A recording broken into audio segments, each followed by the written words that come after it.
नमस्कार दोस्तों, एक बार फिर आप सभी का स्वागत है मनोज फिल्मी दुनिया में। हमारी पुरानी हिंदी फिल्मों को याद करने की सीरीज में आज हम फिल्म हकीकत को याद कर रहे हैं। इस एपिक फिल्म ने 1962 में हुए भारत चीन युद्ध में भारत की हार के दर्द पर मरहम लगाने जैसा काम किया था। इस फिल्म ने हमें हार में भी जीत को ढूंढ लेना सिखाया था। दोस्तों, वीडियो में आगे बढ़ने से पहले प्लीज मेरे चैनल को सब्सक्राइब करके बेल आइकन को जरूर प्रेस कर दीजिएगा। तो चलिए दोस्तों, वीडियो को शुरू करते हैं। हकीकत सिर्फ एक फिल्म नहीं है, ये बॉलीवुड में 1964 के बाद आई लगभग हर वॉर फिल्म के लिए टेम्पलेट है। बॉर्डर हकीकत है, एलओसी कारगिल हकीकत है, यहाँ तक कि हाल ही में आई तमिल बायोपिक आमरन भी हकीकत है। जैसे एक युग की शुरुआत जो बताते हैं कि उससे पहले और बाद में क्या हुआ था। भारतीय सिनेमा के इतिहास में हकीकत एक निर्णायक पल है। भारत की सभी वॉर फिल्मों में एक सिंपल स्टाइल सीट को फॉलो किया जाता है। वो फिल्म में शामिल किरदारों का परिचय देते हैं। इनमें ज्यादातर युवा लड़के होते हैं, क्योंकि युद्ध मुख्य रूप से एक ट्रेजेडी है जहां आपको अपने युवाओं को दफनाना पड़ता है। फिल्म की कहानी इन लड़कों की बैक स्टोरी से मिलकर बनी होती है। इसमें उनके सपनों और उम्मीदों का तड़का लगाया जाता है। फिर इसमें प्यार, अलगाव और मिलिट्री कैंप में भाईचारे से जुड़े गाने डाले जाते हैं। और फिर इसमें युद्ध होता है, एक निर्दयी, अमानवीय और क्रूर दुश्मन के साथ। जैसा कि हकीकत के डायरेक्टर चेतन आनंद ने सत्यजीत रे से कहा था, एक वॉर फिल्म जिंदगी, प्यार, नफरत और मौत का मोज़ैक है। चेतन आनंद ने इस मोज़ैक को दार्शनिक सुंदरता के साथ बनाया था। इसी के साथ उन्होंने तबाही के बीच कविताएं गढ़ी, वीरता की गाथा में दिल छूने वाले पल जोड़े। इसके गानों ने दर्द और त्याग को एक ऊंचाई पर ले जाकर खड़ा कर दिया। और फिर इसमें 2 घंटे तक बिना किसी फिल्टर के युद्ध दिखाया। यह युद्ध इंटेंसिटी से भरा था। इसमें ब्लैक और व्हाइट लद्दाख के दूर दूर तक फैले मरुस्थल, ऊंचे पहाड़ और गहरी झीलें थी। अगर इसमें ट्रेजेडी ना होती तो हकीकत आपको वॉर के प्यार में डालने का दम रखती थी। एक हारे हुए युद्ध को दोबारा जीना नामुमकिन बात है। ये आपके निजी दुख की तरह होता है। इसकी शर्मिंदगी आपके मन को कचोटती है। इसका दर्द आपको किसी सांप की तरह डसता है।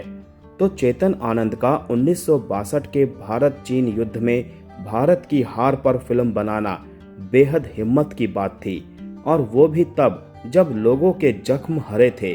ये उन जख्मों पर नमक छिड़कने जैसा था। लेकिन चेतन आनंद ने कुछ सैनिकों को उठाकर हार, मौत और पीछे हटने में भी सेना की बहादुरी और वीरता को दिखाया। फिल्म की कहानी रेजोंग लॉ में हुए युद्ध पर कुछ हद तक आधारित थी। हकीकत लद्दाख में चीन के सैनिकों के सामने बचे हुए मुट्ठी भर भारतीय सैनिकों के बहादुरी से खड़े रहने को दिखाती है। रेजोंग लॉ का युद्ध 13 कुमाऊं सैनिकों ने लड़ा था।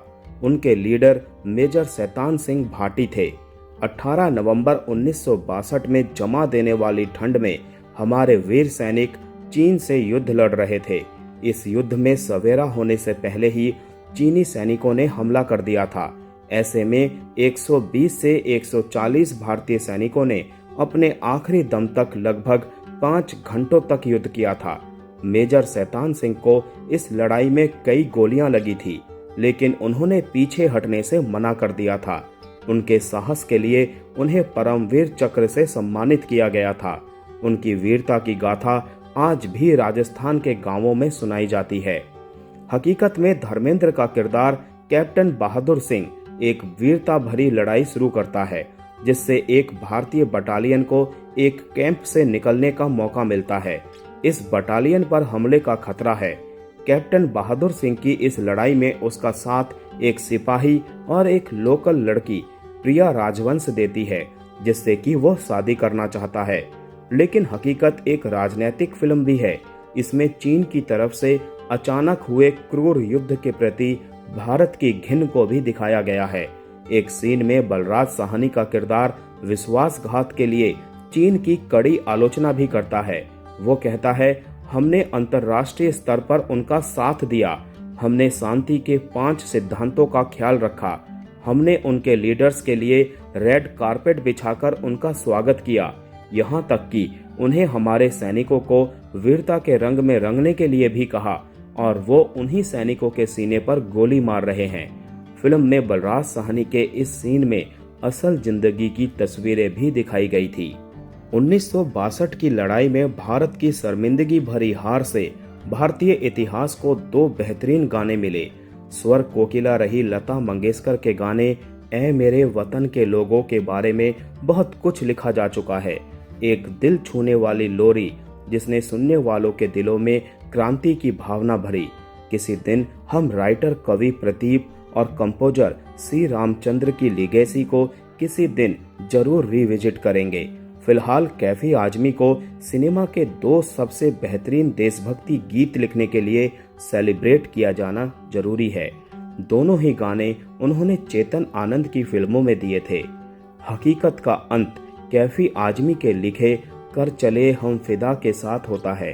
शहीदों के नाम लिखे इस गीत में देशभक्ति के जोश को मेरा रंग दे बसंती चोला गाने ने ही मैच किया, जिसे भगत सिंह ने शहीद फिल्म में गाया था।